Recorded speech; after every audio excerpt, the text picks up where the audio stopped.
Wildlife is more than beauty. It's nourishment, livelihoods, music, medicine, and much more for both our physical and spiritual needs. The heartbeat of healthy ecosystems. Wild plant and animals feed families and support jobs. They nurture our spirits and sustain our cultures. They keep our planet alive. When nature is managed sustainably, it provides for us all. Food on the table, income for communities, building materials, medicines, recreation, resilience for all life. But for wildlife to truly thrive, trade must be sustainable, legal, and traceable, and never drive species towards extinction.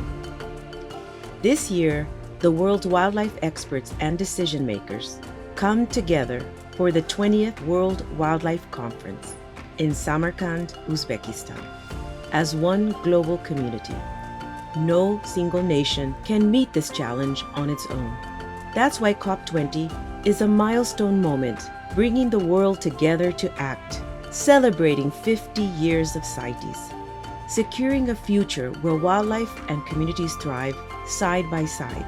What happens at COP20 will set the course for wildlife trade and for our collective future. This is our moment to act, bridging nature and people.